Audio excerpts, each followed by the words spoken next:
नमस्कार, जोहार। आप देख रहे हैं झारखंड स्वतंत्र खबर। हमारे साथ सामाजिक कार्यकर्ता बुद्धिजीवी आर्यन रेड्डी तेनवारला हैं और हम लोग बात करेंगे कि पूर्व मुख्यमंत्री रघुवर दास का एक बयान आया है कि राज्य सरकार जो है घुसपैठ और धर्मांतरण के संरक्षण दे रही है। अगर ऐसा ही रहा 4-5 साल तो आदिवासी समाज अल्पसंख्यक हो जाएंगे। तो हम उसी पर दीदी से बात करेंगे कि इस बयान को कैसे देखते हैं, उस पर क्या प्रतिक्रिया देते हैं। दीदी जोहार। जोहार। रघुवर दास के बयान को कैसे देखते हैं? देखिए, रघुवर दास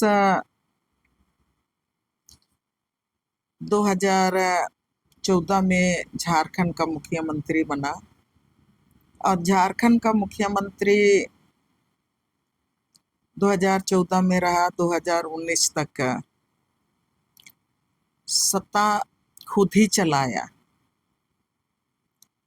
उसके पहले की बात करेंगे कि जहाँ जिस संगठन की बात करता है, जिस राजनीति के पार्टी का प्रतिनिधित्व करता है, एजेंडा तो कहीं ना कहीं रघुवर दास उसी एजेंडा का एक हिस्सा है और राजनीति उसी एजेंडा के तहत वो राजनीति भी किया है। तो मेरा अभी जो अखबार में उनका जो बयान आया, जिस पर हम लोग बात कर रहे हैं कि वो जो बोल रहे हैं कि राज्य सरकार झारखंड में घुसपैठियों को और धर्मांतरण को संरक्षण दे रहे हैं। अगर ऐसे ही रहा तो आने वाले समय में आदिवासी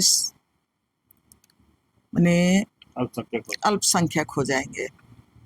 ये इनका राजनीतिक बयान है और जो धर्मांतरण का बात कर रहे हैं, संरक्षण देने का बात है, उस पर पहले मैं बात करना चाहूँगी कि झारखंड अलग राज्य लंबे संघर्ष के बाद आदिवासियों का अपना जो मांग था, जल जंगल जमीन की रक्षा के लिए अपना जो जल जंगल जमीन पर परंपरागत अधिकार है, उनकी रक्षा के लिए, विस्थापन को रोकने के लिए, पलायन को रोकने के लिए, जमीन की लूट को रोकने के लिए झारखंड अलग राज्य की लंबी लड़ाई लड़ी गई। और झारखंड अलग राज्य का लड़ाई सिर्फ आपका 18 जिलों का, 24 जिलों का झारखंड अलग राज्य की मांग की लड़ाई नहीं थी। वो आपका था यहाँ का भाषा संस्कृति, यहाँ का रोजी रोटी, यहाँ का जल जंगल जमीन और यहाँ का विरासत की रक्षा करने के लिए वो सिर्फ 24 जिला का आप भौगोलिक एक बाउंड्री, जिसको 18 जिलों में मिला, अभी 24 जिलों का है, उसके लिए केवल लड़ी नहीं गई थी, लेकिन यहाँ के आदिवासियों के अस्तित्व और पहचान को सुरक्षित रखने का, जल जंगल जमीन को संरक्षित रखने का और उनकी पहचान को संरक्षित करने का ये लंबी लड़ाई लड़ी गई थी। लंबी लड़ाई और लंबा शहादत के बाद ये झारखंड अलग राज्य का पुनर्गठन 2000 में हुआ। भारतीय जनता पार्टी उसको श्रेय लेती है कि ये झारखंड अलग राज्य तो हमने दिया, लेकिन वो मुफ्त में नहीं मिला। लंबी लड़ाई लड़ी गई। सिद्धू कान्हू, चांद भैरव, बिरसा मुंडा, तेलंगा खड़िया, वीर बुद्धू भगत आपका से लेके आपका अंग्रेजों के खिलाफ में अपने विरासत को सुरक्षित रखने के लिए, अपने अधिकारों को संरक्षित करने के लिए, अपने समाज को संरक्षित करने के लिए, अपने सामुदायिक अधिकार है उनको संरक्षित करने के लिए जो अंग्रेज सरकार उनके ऊपर में जब दमन करना शुरू किया, उनके व्यवस्था पर जब हाथ डालना प्रारंभ किया, तब से ये लंबी लड़ाई लड़ी गई। उसके पीछे का एक ही ये उद्देश्य था कि आदिवासियों को अपना जो जल जंगल जमीन पर अपना खुदकट्टी अधिकार है, अपने विरासत पर अपना जो स्वशासन का अधिकार है, उसको बरकरार रखने का। और उसके तहत ही भारतीय जनता पार्टी ने जो देखा कि नहीं, अलग राज्य के लड़के नाम पर आदिवासियों को के भीतर में घुसपैठ किया जा सकता है, तब उन्होंने अलग राज्य देने के नाम पर वो पहली बार 98 में जब भारतीय जनता पार्टी आरएसएस का जब आगरा में सम्मेलन हुआ, तब उन्होंने वनांचल राज देने के नाम पर उन्होंने घोषणा किया कि वनांचल हम देंगे। और वनांचल जब हम देंगे ये घोषणा हुआ, तब हम लोग भी उस समय मैंने उस लायक हो गए थे, और पूरे राज्य की जनता उसका विरोध किया कि भारतीय जनता पार्टी एक तरफ आदिवासी झारखंड अलग राज्य की मांग कर रहे हैं, और दूसरे तरफ भारतीय जनता पार्टी उनको तो झारखंड के नाम पर भी वो राज देना नहीं चाहती थी। वो बोल रही थी वनांचल के नाम पर हम देंगे। तो हम सारे लोगों ने विरोध किया, राजनीति की पार्टियों ने भी विरोध किया, आदिवासी तमाम संगठनों ने विरोध किया, बुद्धिजीवी वर्ग ने विरोध किया, सामाजिक संगठन ने विरोध किया कि वनांचल क्यों। वो बोला कि वनांचल ही क्यों। पुस्तिका निकाला 32 पेज का, एक एक लाइन में ये आरएसएस की बू आ रही थी, और आदिवासी हक और अधिकार को खत्म करने का, उजाड़ने का, उसमें एक एक शब्द जो उसमें लिखा गया था, वो हर शब्द आदिवासियों के खिलाफ में था, आदिवासियों को उजाड़ने के खिलाफ में था, उनके अस्तित्व को खत्म करने का एक बड़ा षड्यंत्र के रूप में वो वनांचल ही क्यों, वो वनांचल देना चाह रहा था। इसमें वो लिखा, मैंने पुस्तिका जो जारी किया, हम वनांचल देंगे तो वनांचल ही क्यों जरूरी है, उस पर उन्होंने लिखा 32 पेज का। उसको सबको पढ़ने के बाद सारे लोगों ने विरोध किया, और हम लोगों ने भी लिखा झारखंड ही क्यों। इसलिए कि झारखंड हमारा अस्तित्व है, हमारा पहचान है, हमारा इतिहास है, और जल जंगल जमीन के साथ आदिवासी समाज का अपना अपने तरह का रिश्ता है। वो सिक्के के दो पहलू हैं, कोई एक दूसरे से अलग होके आदिवासी समाज, हम जल जंगल जमीन की कल्पना नहीं कर सकते, उनके संरक्षण की कल्पना नहीं कर सकते हैं, और आदिवासी समाज जल जंगल जमीन से अलग होके उनकी सामूहिकता और उनके भाषा संस्कृति और उनके पहचान की संरक्षण की बात नहीं की जा सकती है। तो ये आदिवासी समाज और पर्यावरण के साथ जो अपना तरह संबंध है, वो बिल्कुल बाकी समाज से अलग है। तो उसी को देखते हुए झारखंड अलग राज्य की लड़ाई भी लड़ी गई थी कि हमको इसलिए झारखंड अलग राज्य मिलना चाहिए। और जब ये वनांचल देने की बात की थी, तो इसका मैंने जबरदस्त विरोध हुआ भारतीय जनता पार्टी के उस एजेंडा का, वनांचल के नाम से देने का। उसके बाद झारखंड अलग राज्य बना, उसमें मुफ्त में नहीं मिला, भारतीय जनता पार्टी ने नहीं दिया। वो लंबी लड़ाई के बाद ये राज्य का पुनर्गठन हुआ। लेकिन हम लोग तो मांग रहे थे, हमारे लोग मांग रहे थे, जो 18 जिलों का राज नहीं मांग रहे थे, एक ऐतिहासिक भौगोलिक क्षेत्र का मांग कर रहे थे, जिसमें कि आपका बंगाल के भी कुछ आदिवासी क्षेत्र हैं, या तो उड़ीसा का जो आदिवासी क्षेत्र है, उसमें एनी होरो साहब, जयपाल सिंह मुंडा सब जो लड़ाई शुरू किए थे झारखंड अलग राज्य का लड़ाई, राजनीतिक रूप में, उसमें क्योंझर मयूरभंज ये सब इसीलिए मैंने मांगी गई थी।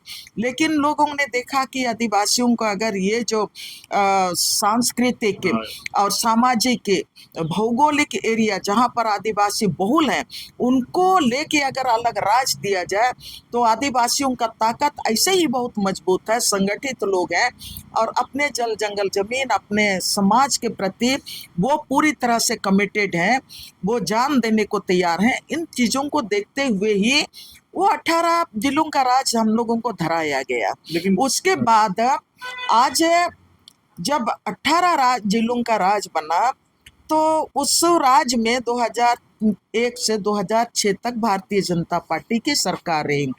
उसके बाद भी आप देखेंगे तो आप लंबे समय तक, अभी 24 साल पूरे हुए, उसमें से आपका 12-13 साल तक भारतीय जनता पार्टी की सरकार ही राज्य सत्ता में झारखंड में राज्य किया और ये पूर्ण बहुमत की सरकार वो आपका आई 14 और 15 में जो रघुवर दास की सरकार रही, जो मैंने पूरी तरह से अपना कार्यकाल पूरा किया।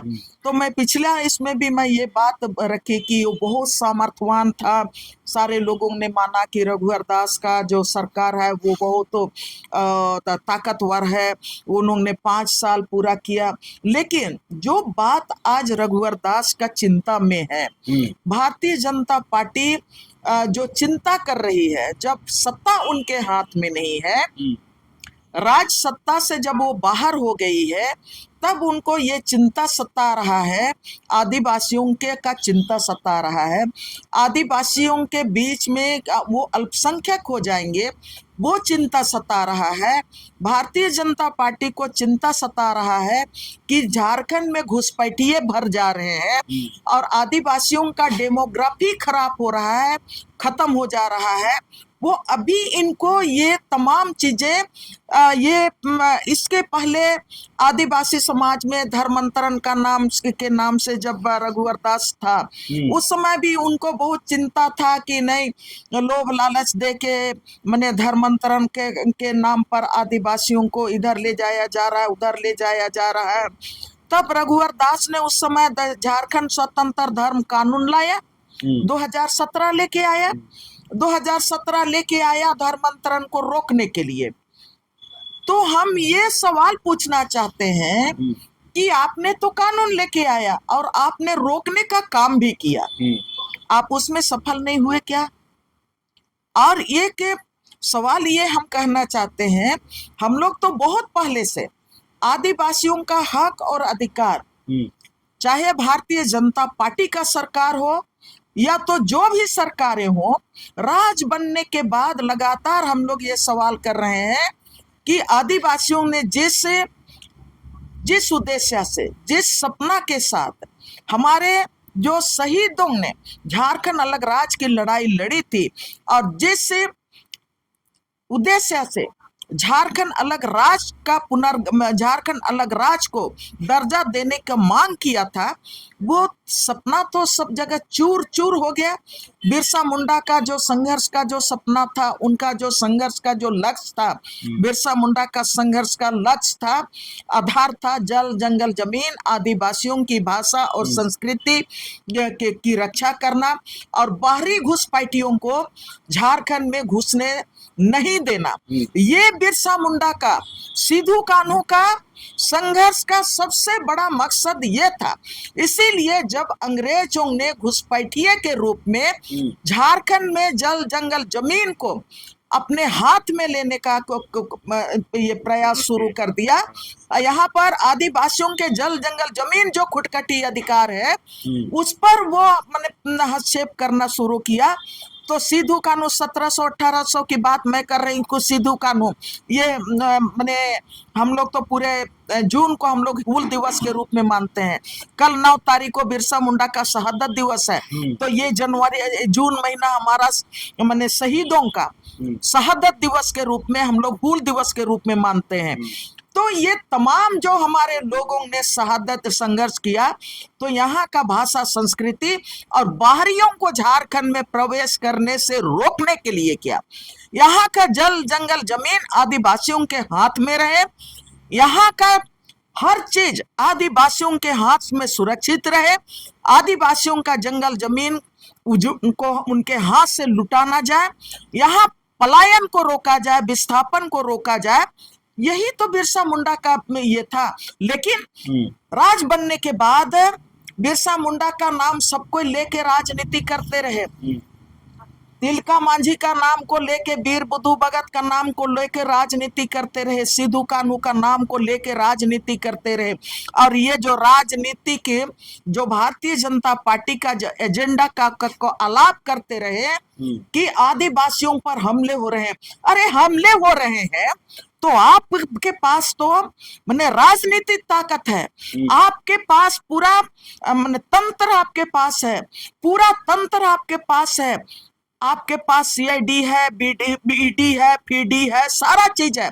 लेकिन आदिवासियों का जंगल पर कौन हमला कर रहा है, कौन लूट रहा है, कौन घुसपैठिए आ रहा है, और कौन माने आपका बड़े बड़े पूंजीपति झारखंड पर पूरे गांव के गांव कब्जा कर रहे हैं।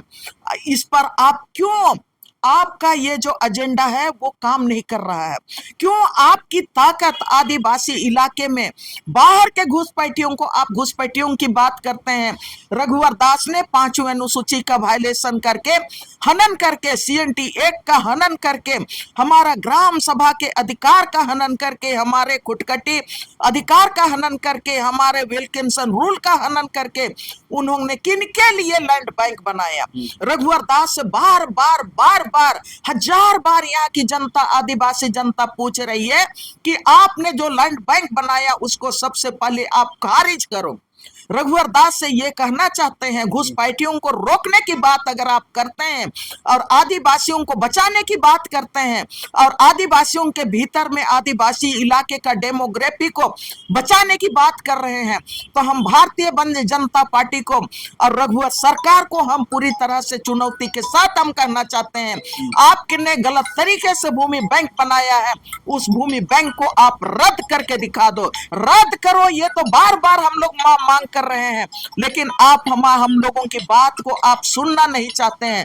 आप सिर्फ और सिर्फ राजनीतिक बयानबाजी कर रहे हैं। झारखंड आपको कभी माफ नहीं करेगा। झारखंड के शहीदों के का नाम आप लेते हैं, झारखंड के शहीदों के इतिहास को आप नमन करने की बात कर रहे हैं, लेकिन आप उनके साथ पूरी तरह से गद्दारी कर रहे हैं और आदिवासियों के गांव में आप लैंड बैंक के नाम पर आप पूरा वर्ल्ड के लोगों को आप घुसपैठी के रूप में आप उनको जमीन देने का काम कर रहे हैं। उन घुसपैठियों को रोकने का काम करेगा कौन? करेगा रघुवर जी से हम ये कहना चाहते हैं, आप ताकतवर हैं, आप सक्षम हैं, आप केंद्र सरकार का सबसे करीबी नेता के रूप में आप माने जाते हैं और भारतीय जनता पार्टी को किसी का मुहताज नहीं है। 15वें साल से आप 15 साल होने जाएगा जब आप केंद्र में ताकतवर होके आप विश्वगुरु भी माने जा रहे हैं, पूरे वर्ल्ड आपको विश्वगुरु मानने जा रही है, तब झारखंड के आदिवासियों के साथ इंसाफ ना इंसाफ क्यों? झारखंड के आदिवासियों का जंगल आप लूटने के लिए क्यों भूमि बैंक बनाया, उसको खारिज क्यों नहीं कर रहे? पेशा कानून की बात कर रहे हैं, आपको किसने रोक के रखा था? आपने उस समय भी मैं बोली कि जब पेशा के ये 5वीं अनुसूची का क्षेत्र था, आपने 16 साल आप राज बनने के बाद 24 साल आप गुजर गए। क्यों पहले से आपको समझ में नहीं आया कि 5वीं अनुसूची का क्षेत्र है और इस 5वीं अनुसूची में यहाँ पर पेशा कानून को हम हूबहू लागू करेंगे? आपको किसने रोका था?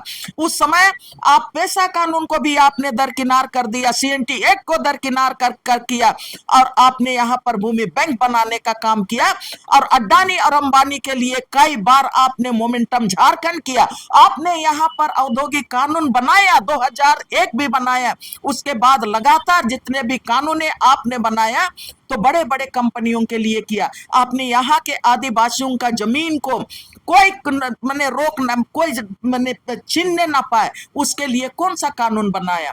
आपने तो CNT एक्ट का भी पालन नहीं किया, SPT एक्ट का पालन नहीं किया, 5वां अनुसूची का पालन नहीं किया, आपने ग्राम सभा को अधिकार नहीं दिया, आपने पेशा कानून को यहाँ पर लागू नहीं होने दिया। ये रघुवर दास को हम ये कहना चाहते हैं, आप में ताकत है तो आप सही मायने में घुसपैठियों को रोकना चाहते हैं, और आदिवासियों को चिंता है तो आपको भूमि बैंक को रोकना पड़ेगा, और CNT एक्ट का सेक्शन 46 को हूबहू आप लागू करो।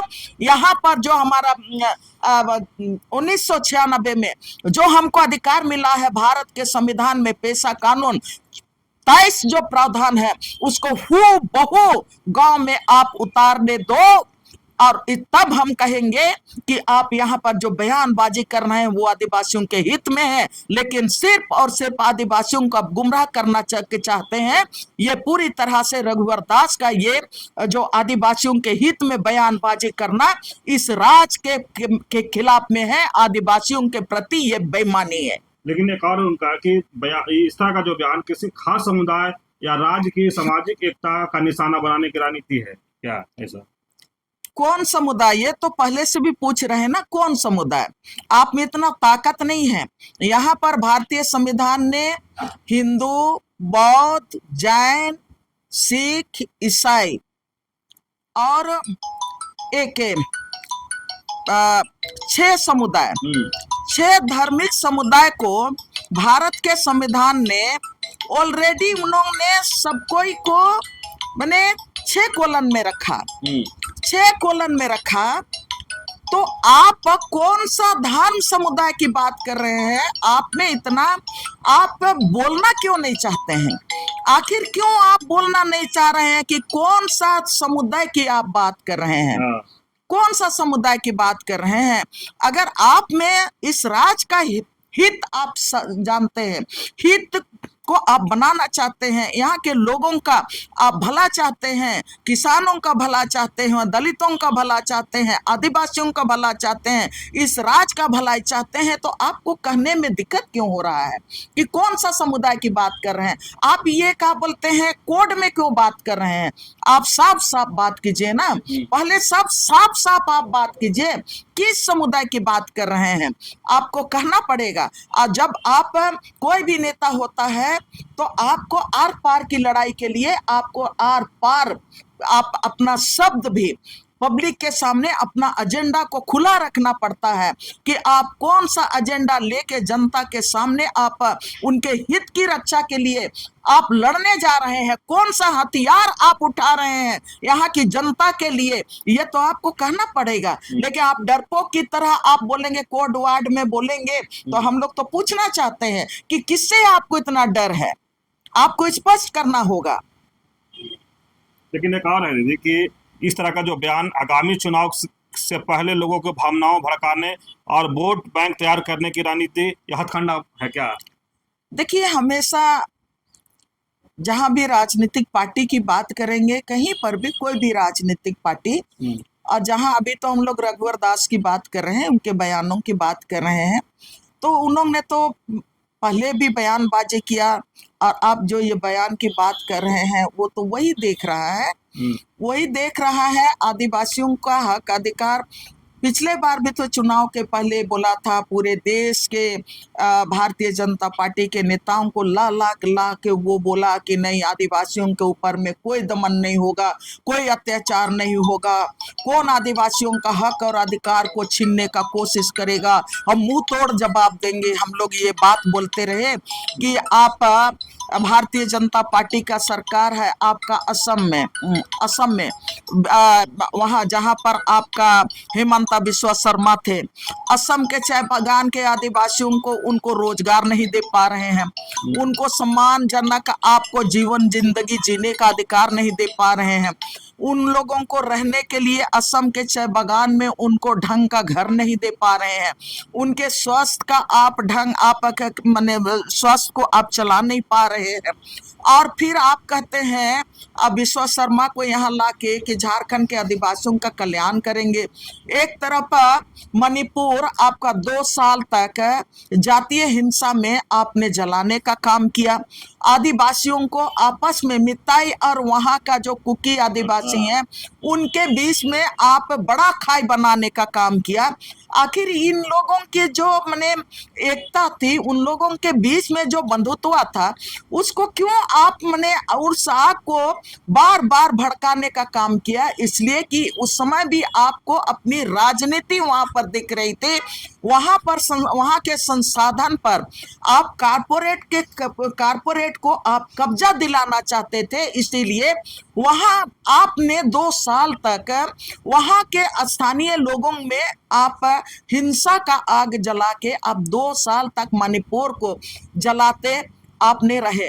अंतिम में जब पूरा वर्ल्ड कहने लगा कि आपका जो मुख्यमंत्री है बीरेन वो इस योग्य नहीं है, और वहीं पर केंद्रीय वहीं पर प्रधानमंत्री है, वहीं पर गृह मंत्री है, लेकिन आप लोगों ने कभी मणिपुर नहीं गया, कभी मणिपुर के हिंसा को आपने खत्म करने का कोशिश नहीं किया। और फिर आप पिछले आपने सवाल किया मुझसे कि कहीं चुनावी ये को एजेंडा के तहत तो नहीं हो रहा है। बिल्कुल चुनावी एजेंडा के तहत हो रहा है। तो हम लोगों ने जवाब दिया ना कि देश तो देख रहा है, पूरा दुनिया देख रहा है कि आपका एजेंडा क्या है। तो हम लोग पिछले चुनाव में भी हम लोगों ने जवाब दिया, और सिर्फ पिछला चुनाव में नहीं, हम लोग तो जमीनी स्तर पर 24 घंटा हम लोग उसी में जीते हैं, उसी में मरते हैं। मैं ये भी उस दिन आप लगातार आप लोगों से मैं ये शेयर करते रहती हूँ कि बाकी लोगों को तो डर लगता है, किसको किससे डर लगता है, लेकिन हम लोग तो रोड में जीने वाले लोग हैं। हम लोग दिन रात अपना जल जंगल जमीन बचाने वाले लोग हैं। माफिया के खिलाफ में है, सरकार के खिलाफ में है, तमाम जितने भी एजेंडा है, माफियाओं का एजेंडा है, जितने भी कारपोरेट के एजेंडा है, सबके टारगेट में हम लोग रहते हैं। लेकिन हम लोग बिंदास है, अपने लोगों के हक और अधिकार के लिए हम लोग संघर्ष कर रहे हैं। तो आपने कहा कि क्या ये चुनावी एजेंडा है? निश्चित रूप से चुनावी एजेंडा है, और वो चुनावी एजेंडा को तो हम लोग हमेशा खारिज करते रहे हैं। आने वाले समय वक्त बताएगा, हम लोग तो वादा नहीं करते हैं, इसलिए कि हम लोग सामाजिक संगठन के लोग हैं, समाज के लिए लड़ने बिलने वाले लोग हैं। हाँ, इतना जरूर कहेंगे अपने आदिवासी समाज से कि हम आदिवासी होने के नाते, कल नहीं परसों आप लोगों के साथ मैं चर्चा भी की, हम आदिवासियत, हमारा आदिवासियत कहाँ कहाँ है और कैसे हम आदिवासी हैं, कैसे हम दूसरे लोगों से अलग है, और क्यों हम जल जंगल जमीन की बात करते हैं, क्यों हम अपने को हम मुआवजा की बात नहीं करते हैं, क्यों हम नौकरी हम लेना चाहते हैं लेकिन अपना समाज को उजाड़ के नहीं। हम नौकरी के लेने के अधिकारी हम हैं, भारत का संविधान ने हमको नौकरी लेने का भी अधिकार दिया है, लेकिन हम अपना जल जंगल जमीन, अपना गांव को उजाड़ के और फिर आप हमको देंगे कि इसके बदले में आपको नौकरी देंगे। हमेशा आदिवासी समाज इसके खिलाफ में रहा है और हमेशा संविधान के तहत रह के अपने अधिकारों को एंजॉय करना चाहता है, और भारतीय संविधान के तहत इस राज्य के, इस देश को देखना चाहता है और इस देश को बनाना चाहता है। इस देश के लिए वो नई दिशा भी तय करना चाहता है आदिवासी समाज। तो मैं आखिरी में फिर से कहना चाहूंगी कि ये घड़ियाली आंसू और ये घड़ियालू जो बयानबाजी अगर आप नहीं कर रहे हैं तो आपसे चुनौती है कि आप लैंड बैंक को खारिज कर दीजिए, लैंड बैंक को खारिज कर दीजिए। बार बार हम कह रहे हैं, और हमारा जो खुटखटी राइट्स है, हमारा जो सामुदायिक हित है, उसको आप सुरक्षित रहने दीजिए। जो हमारा पहले से कानून है, CNT एक्ट है, SPT एक्ट है, 5वीं अनुसूची है, हमारा आप कहते हैं कि पेशा कानून को हर तरह से 23 प्रावधान जो भारतीय संविधान में दिया है, हमारे हाथ में आप दीजिए। आपके हाथ में शासन प्रशासन है, आपको सिर्फ कहना है कि यहाँ पर कोई ठेकेदारी नहीं चलेगा। गांव का अधिकार है, गांव के लोगों को दिया जाए। यहाँ पर कोई योजना का ठेकेदार कोई बाहर का नहीं होगा, यहाँ का ठेकेदार फलना ग्राम प्रधान होगा, यहाँ पर फलना जो समाज का नेतृत्व कर रहा है वो आदमी होगा, यहाँ का वनोपज का मालिक ये है। भारत का संविधान के आधार पर हमको अधिकार दीजिए ना भाई, कहाँ बयानबाजी कर रहे हैं झूठ मूठ का। चलिए, अभी आप सुन रहे थे सामाजिक कार्यकर्ता बुद्धिजीवी आयरन लेडी देनवारला की बात, और जिस तरह से रघुवर दास का जो बयान था धर्मांतरण, घुसपैठिया या आदिवासी अल्पसंख्यक हो जाएगा, इसी पर अपनी बातों को रख रहे थे। लेकिन जिस तरह से विस्तार पूर्वक रघुदास से कई सवाल भी पूछे कभी, और ये भी बताया कि जब 14 से 19 के बीच में उनका भी सरकार था और फुल बहुमत के सरकार था, उस पर भी बात किए। लेकिन अब जब चुनावी कर रहे हैं कि जितना ही उनका बयान आ रहा है उस चुनावी मुद्दा को बना रहे हैं, चुनावी के लेकर के कर रहे हैं। लेकिन जिस तरह से आदिवासी समाज को भी संदेश दिए दयानिधि की, जिस तरह से रघुवर दास घयाली आंसू बहा रहा है, उस पर कहीं सबको ध्यान देने की जरूरत है। ये जो 4 साल 5 साल जो कह रहे हैं कि 4 साल 5 साल में अल्पसंख्यक हो जाएंगे आदिवासी, तो ये भी 4 साल 5 साल में जो चुनाव आने वाला है उसी के लेकर के इस तरह का बयानबाजी कर रहे हैं। तो इस तरह खबर को देखने के लिए आप झारखंड से जुड़े रहिए। जोहार, नमस्कार।